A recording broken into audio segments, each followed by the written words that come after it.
Saudara, hari ini adalah yang terakhir dari pengalaman pelajaran apologetik tentang eksistensi Tuhan, yaitu supernatural surprise. Oke, saya mulai, saudara. Kita telah menemukan bukti adanya Sang Pencipta dalam rancangan dan keajaiban alam semesta, dalam sejarah manusia, Alkitab, dan dalam sinyal manis dari hal-hal yang baik yang kita nikmati. Saudara, cara lain untuk mengetahui realitas Tuhan adalah melalui kontak yang lebih langsung dengannya. Pernahkah Anda mengalami kejutan spirit supernatural, perjumpaan pribadi dengan Tuhan Yesus ketika Anda tidak mengharapkannya? Jika demikian, Anda bukan satu-satunya. Banyak orang yang berkata bahwa mereka mengalami pengalaman yang tak terduga dan luar biasa akan kehadiran Tuhan. Saudara, saya tidak berbicara tentang desas-desus aneh, fantasi liar, tentang orang-orang nyata dalam situasi kehidupan nyata, tetapi tentang pengalaman yang nyata dalam situasi kehidupan nyata yang bisa dialami anak-anak, orang dewasa, wanita, pria, petani, pengemudi truk, bahkan narapidana, mahasiswa, penulis surat kabar, dan dapat dialami oleh semua jenis orang. Saudara, pertama saya akan memberikan pengalaman supranatural dari Alvin Platinga. Saudara, pengalaman ini tidak terbatas pada orang yang terlalu banyak imajinasi dan terlalu sedikit logika. Beberapa orang yang sangat cerdas dan rasional menceritakan tentang kejutan spiritual yang mereka alami. Alvin Platinga adalah salah satu pemikir terkemuka di dunia. Dia telah mengajar filsafat di Yale, di Harvard, Chicago, dan Notre Dame. Kekuatan logikanya luar biasa. Tetapi bagi Alvin Platinga, Tuhan bukan hanya gagasan abstrak untuk diperdebatkan. Tuhan adalah realitas yang hidup. Alvin Platinga dibesarkan dalam keluarga Kristen dan percaya akan keberadaan Tuhan dan kebenaran Alkitab. Sebagai seorang pemuda, dia meninggalkan rumah dan pergi ke Universitas Harvard untuk belajar. Dia berkata, "Saya terkejut dengan banyaknya ragam opini spiritual dan intelektual di Harvard, dan menghabiskan waktu banyak untuk berdebat tentang apakah pribadi seperti Tuhan itu ada. Saya mulai bertanya-tanya, apakah yang selama ini saya yakini di dalam keluarga Kristen dia yang mengakui kebenaran Alkitab itu benar-benar benar?"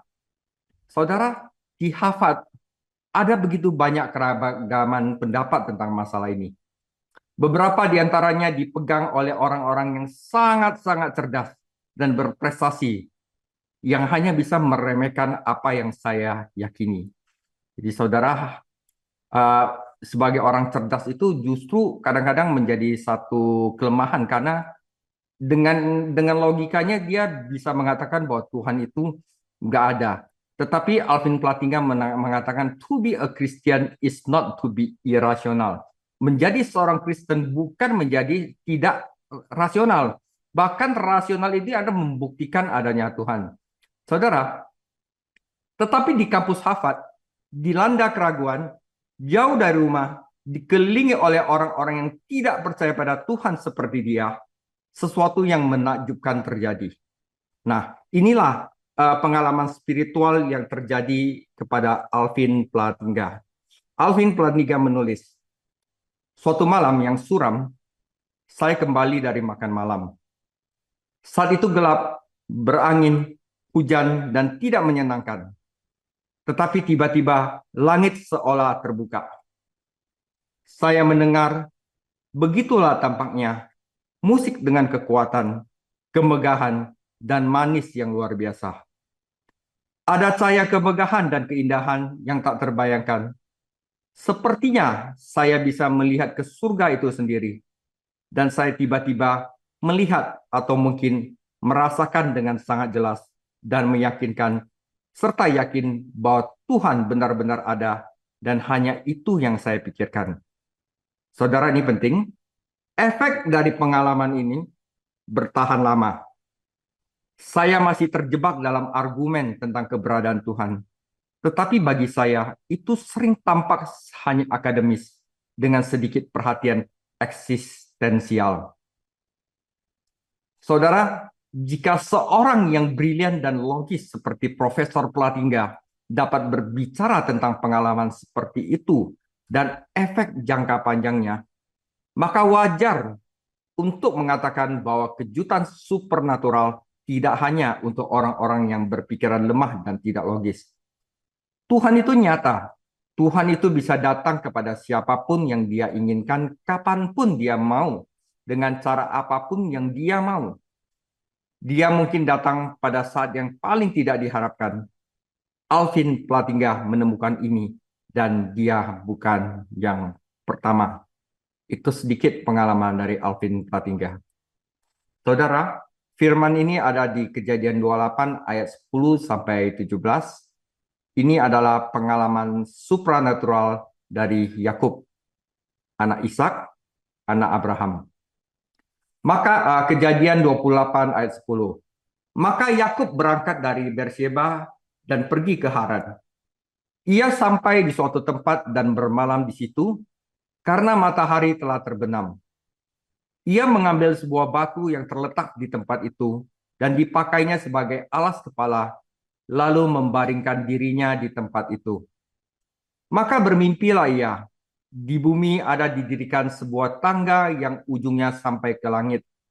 Dan tampaklah malaikat-malaikat Allah turun naik di tangga itu.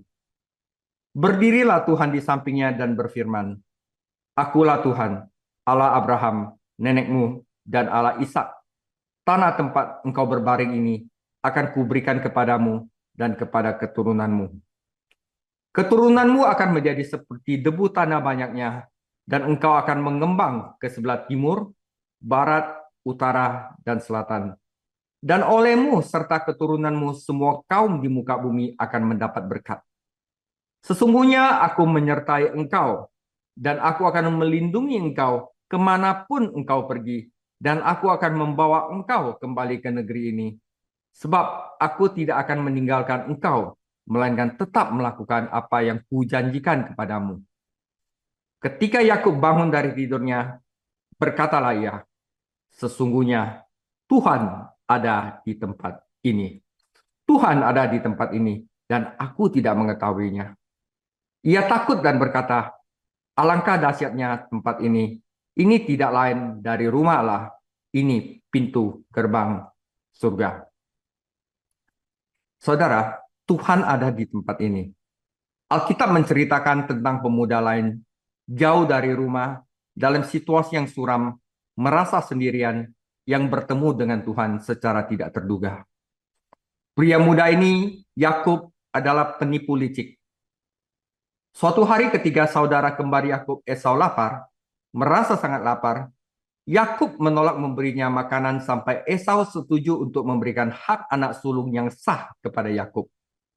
Lalu, ketika ayah mereka Ishak sudah tua dan buta, Yakub mendatangi ayahnya yang buta dengan berpura-pura menjadi Esau. Dan dia mencuri berkat yang dimaksudkan ayahnya untuk Esau. Esau sangat marah dan mulai membuat rencana untuk membunuh Yakub.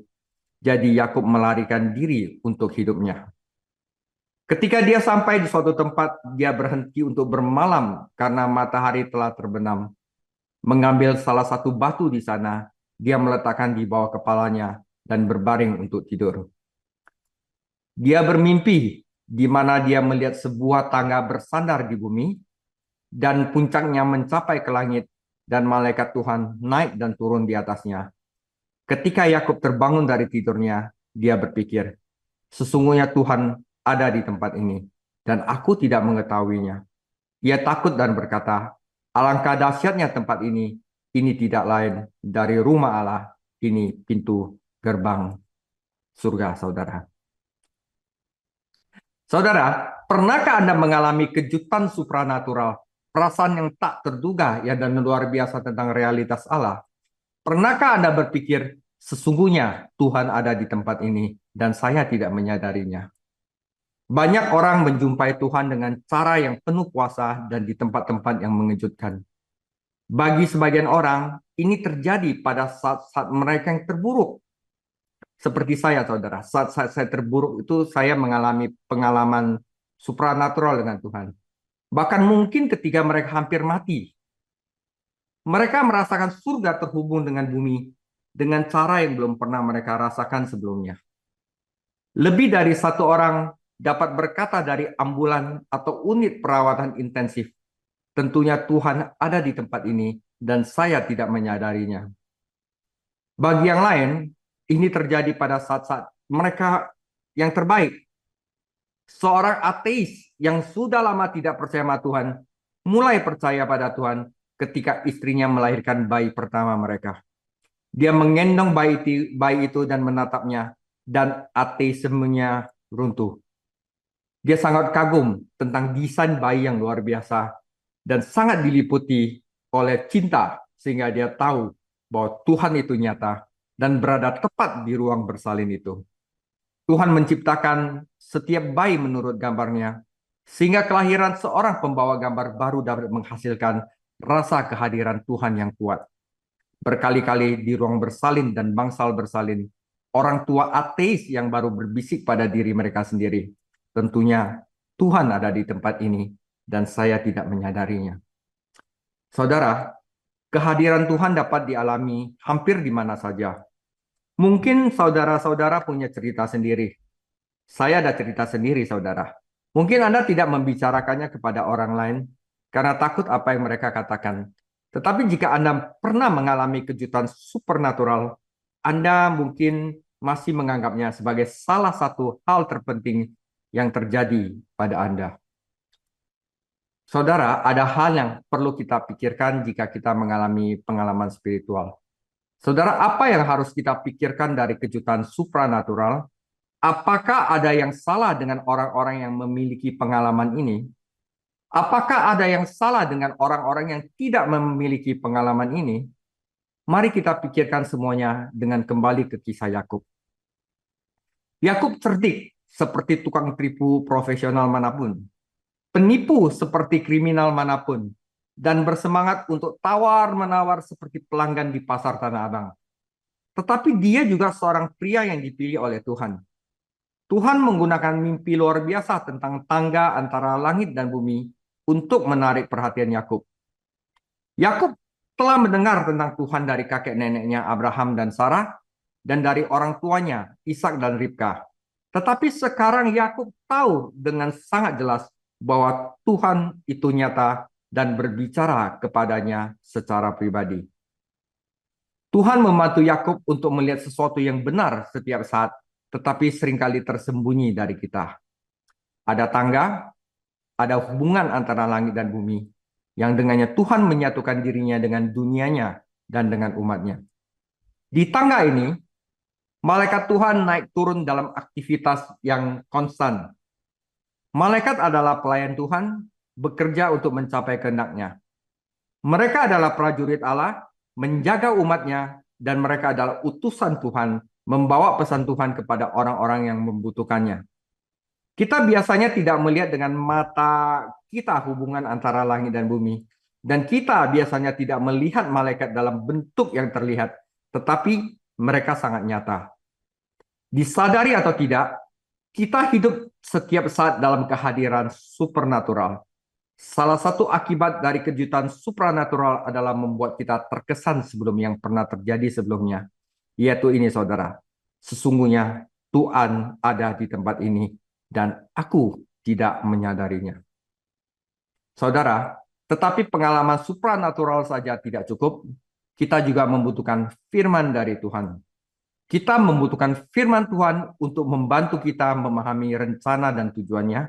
Dan kita membutuhkan firman Tuhan agar kita memiliki janji yang kuat untuk dijalaninya, bahkan setelah pengalaman supranatural itu memudar. Dalam mimpi Yakub, yang terpenting bukan hanya apa yang Tuhan tunjukkan, mimpi saudara, tetapi apa yang Tuhan katakan. Tuhan membuatnya sangat jelas bagi Yakub bahwa Tuhan bukanlah Tuhan yang benar-benar baru yang belum pernah didengar oleh siapapun.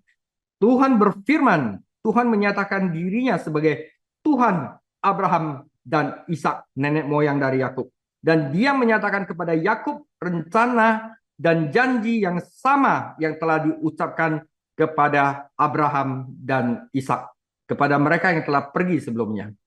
Tuhan berbicara tentang tanah perjanjian, tentang umat pilihan yang terus beranak cucu dan menggunakan umat pilihan ini untuk membawa berkat ke seluruh bumi. Jadi, saudara, pengalaman perjumpaan pribadi Yakub dengan Tuhan Yesus bukan hanya wahyu pribadi untuk menginspirasi atau menghibur Yakub. Ini adalah wahyu dari rencana Allah untuk sejarah dan untuk seluruh dunia. Dan itu adalah pernyataan yang penuh anugerah bahwa Allah memiliki tempat bagi Yakub dan dalam rencana itu.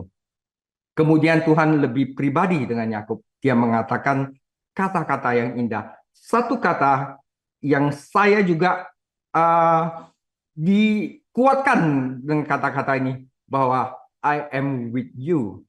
Aku menyertaimu. Immanuel, itu kata-kata yang luar biasa, saudara. Ketika kata firman Tuhan itu berakar di hatimu, kamu dapat menangani situasi apapun. Situasi apapun kamu tidak akan takut. Karena kata aku menyertaimu, dengan kata itu, Tuhan menjanjikan kehadirannya kepada Yakub dan kemudian menjanjikan perlindungannya. Dia berkata, aku menyertaimu dan aku akan menjagamu kemanapun kamu pergi. Saudara, sungguh melegakan dan mengetahui bahwa Anda hidup di bawah perlindungan Tuhan dan malaikat-malaikatnya yang perkasa.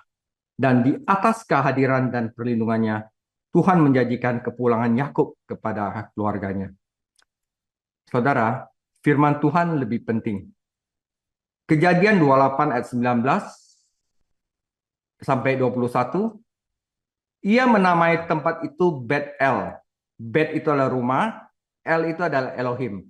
Jadi kalau GBI, Gereja Bethel Indonesia, sebenarnya bacanya Gereja Bet-El Indonesia. Itu lebih tepat, saudara. Bet itu rumah, El itu adalah Elohim. Di dahulu nama kota itu Luz. Lalu bernasarlah Yakub, jika Allah akan menyertai dan melindungi aku di jalan yang kutempuh itu, memberikan kepadaku roti untuk dimakan dan pakaian untuk dipakai, sehingga aku selamat kembali ke rumah ayahku, maka Tuhan akan menjadi Allahku. Yakub mencamkan janji Allah dan Yakub berjanji untuk menyerahkan dirinya sepenuhnya kepada Allah. Firman Tuhan bahkan lebih penting dari penglihatan itu. Lama setelah penglihatan itu memudar, pikiran Yakub terus terngiang oleh pesan tentang berkat penebusan yang akan menjangkau sepanjang sejarah dan di seluruh dunia. Dalam semua pasang surut hidupnya, pikiran Yakub tetap bergema tentang janji Tuhan akan kehadirannya, perlindungannya, dan kepulangannya di tanah perjanjian. Saudara, Yakub hidup sangat awal dalam penyingkapan rencana Allah. Hari ini Anda dan saya memiliki firman Allah dengan segala kepenuhannya di dalam Alkitab. Alkitab memberikan kita kebenaran yang terus menjunjung tinggi kita lama setelah sensasi pengalaman memudar. Kita membutuhkan firman Tuhan untuk membekali iman kita dengan daya tahan. Dan kita juga membutuhkan firman Tuhan untuk menjelaskan dan mengevaluasi pengalaman kita. Jika sebuah pengalaman membuat Anda bertentangan dengan Tuhan dalam Alkitab dan membentuk pengalaman Anda sendiri tentang Tuhan, maka Anda salah. Itu bukan pengalaman spiritual. Itu mungkin merupakan khayalan iblis, bukan perjumpaan ilahi. Tetapi bahkan itu adalah perjumpaan ilahi, Anda telah salah memahaminya dan memutarbalikannya dan menjadikannya sebagai berhala. Jika Anda hanya berkutat pada pengalaman ilahi, tetapi Anda mengabaikan apa yang Tuhan katakan dalam firman-Nya, saudara. Nah, saudara, namun jika pengalaman ilahi ini menyadarkan Anda akan kenyataan adanya Tuhan, seperti yang terjadi pada orang-orang yang telah saya sebutkan tadi, dan jika itu membuka pikiran Anda pada rencana keselamatan Allah yang diuraikan dalam Alkitab, dan jika itu membuka hati Anda untuk menerima Tuhan secara pribadi, saudara, itu adalah pengalaman spiritual yang sesungguhnya. Saudara, hari ini saya akan membagi pengalaman saya sendiri. Saudara, biarkan saya membagi pengalaman saya. Saya dibesarkan dalam keluarga Kristen, tetapi ketika saya tumbuh dewasa, Saya mulai mengajukan pertanyaan-pertanyaan yang sulit. Apakah Tuhan itu ada? Apakah Tuhan Yesus benar-benar hidup? Apakah aku miliknya? Atau akankah dia menolak anak laki-laki yang memiliki begitu banyak dosa, begitu banyak pertanyaan dan keraguan? Jika saya tidak yakin dia ada di sana, bagaimana saya bisa yakin bahwa saya ada miliknya? Saudara, terus terang pertanyaan-pertanyaan ini membuat saya takut. Saudara, iman saya itu banyak saya dapatkan dari nenek saya, yaitu ibu dari ibu saya, di mana ibu saya itu anak terakhir dari 6 bersaudara. Jadi ayah saya itu menikah dengan ibu saya, dan nenek saya itu suruh ayah saya jadi Kristen dulu, bosan boleh menikah dengan ibu saya. Akhirnya ayah saya itu menikah karena ibu saya adalah Kristen. Tetapi iman dari ayah dan ibu saya itu tidak sebaik dari iman dari nenek saya. Nenek saya itu adalah seorang penginjil, saudara. Ceritanya begini, kakek saya dari ibu sudah meninggal saat ibu saya berusia 3 tahun dan saya tidak pernah melihatnya. Jadi kakek saya dulu memiliki banyak harta, tetapi meninggal saat hartanya direbut oleh tentara Jepang. Waktu itu waktu kolonial Jepang, saudara, pada masa pendudukan Jepang. Jadi setelah ditinggal oleh kakek saya, nenek saya itu harus memelihara 6 orang anaknya, di mana ibu saya itu masih 3 tahun. Nenek saya itu akhirnya bekerja di sebuah gereja Metodis, saudara, dengan tugas antar jemput anak sekolah minggu. Saudara, disitulah iman dari nenek saya tumbuh. Dia menjadi percaya kepada Yesus penuh hati, dan akhirnya dia menjadi penginjil.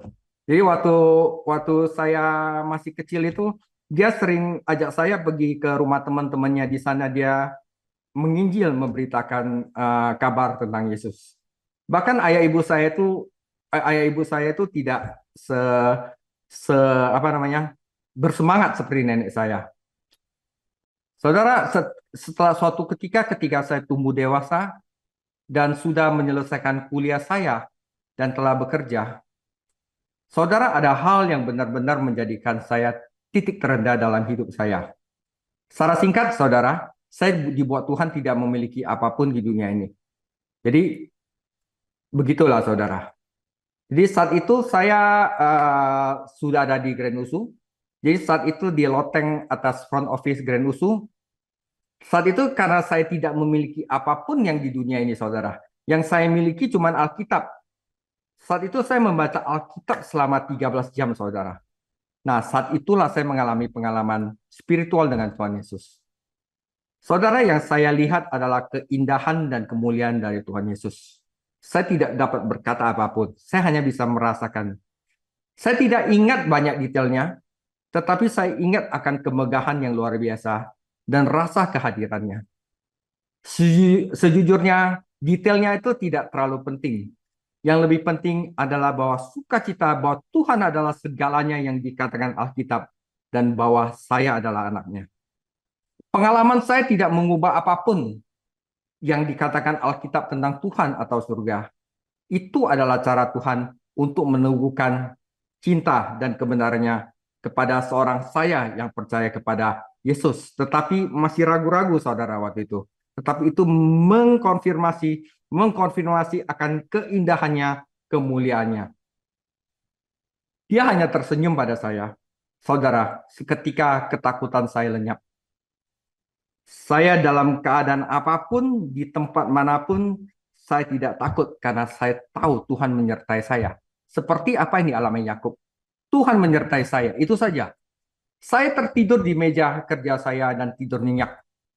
Saya terbangun dengan perasaan hangat, gembira, aman, damai yang tidak dapat saya ungkapkan dengan kata-kata. Saya pikir itu adalah cita rasa damai sejahtera Allah yang melampaui segala akal. Filipi 4 ayat 7. Saudara, sejak itu saya tidak pernah mengalami pengalaman spiritual lagi seperti itu. Tetapi saudara, yang saya rasakan sama dengan Alvin Platinga, bahwa efek pengalaman itu berlangsung lama, saudara. Sejak itu, saudara, rasa syukur kepada Tuhan Yesus itu tidak pernah sirna dalam hati saya. Sampai sekarang, saudara. Dan hasrat, saudara. Keinginan untuk mengenal Tuhan Yesus itu tidak pernah padam dalam roh saya. Saya bukannya setelah pengalaman itu satu dua tahun itu pengen kenal Tuhan Yesus, saat itu saya berhenti. Panas-panas saya, enggak, saudara. Dari saat saya mengalami pengalaman itu sampai sekarang, roh saya itu tidak pernah padam untuk mengenal Tuhan Yesus. Tapi saya percaya dengan iman apa yang Tuhan katakan dalam firman-Nya. Dan dengan jelas saya tahu bahwa saya itu milik Yesus. Jadi luar biasa, saudara. Pengalaman spiritual itu membuat efek yang bukan main-main, saudara. Bukan yang hanya satu dua tahun setelah itu sirna. Tapi memiliki efek yang jangka panjang. Hasrat saya untuk kenal Tuhan Yesus itu tidak pernah padam. Rasa syukur saya kepada Tuhan Yesus tidak pernah sirna. Itu adalah rasa yang saya alami setelah pengalaman spiritual saya itu. Saudara, jika Anda ada pengalaman spiritual, mohon ceritakan saat tanya jawab ini ya. Saudara, kita diskusi. Saudara, sebagai penutup, bagaimana jika Anda belum pernah mengalami pengalaman supranatural yang mencengangkan? Apakah itu berarti ada yang salah dengan Anda? Belum tentu, saudara. Anda tidak membutuhkan sesuatu yang lebih mempesona daripada kabar baik tentang Yesus. Roh Allah bergerak dengan berbagai cara. Tidak semua orang membutuhkan pengalaman yang sama. Tetapi setiap orang membutuhkan Tuhan yang sama, firman Tuhan yang sama, dan juru selamat yang sama. Percaya saja pada firman Tuhan. Terimalah janji-janjinya di dalam Kristus Yesus, dan percayalah bahwa rohnya bekerja di dalam Anda. Itulah yang penting. Bukan pengalaman yang membawa Anda ke titik itu. Anda dan saya membutuhkan iman di dalam Yesus, bukan iman di dalam pengalaman. Tangga yang dilihat Yakub dalam mimpinya itu melambangkan Yesus Kristus itu sendiri. Yesus menjelaskan hal ini dengan sangat jelas ketika ia memberitahu salah satu temannya. Yohanes 1 ayat 51. Lalu kata Yesus kepadanya, "Aku berkata kepadamu, sesungguhnya engkau akan melihat langit terbuka dan malaikat-malaikat Allah turun naik kepada anak manusia." Saudara, Tuhan Yesus menggambarkan dirinya sebagai anak tangga yang dilihat Yakub dengan malaikat naik turun di atasnya. Tuhan Yesus adalah tangga yang menghubungkan langit dan bumi karena dia adalah anak bumi dan sekaligus Tuhan di surga. Tuhan Yesus membawa Tuhan kepada manusia dan membawa manusia kepada Tuhan karena dia adalah Tuhan dan manusia. Tuhan Yesus adalah makna tertinggi dari mimpi Yakub dan Yesus adalah makna tertinggi dari setiap pengalaman supernatural yang sejati. Saudara, demikian firman Tuhan.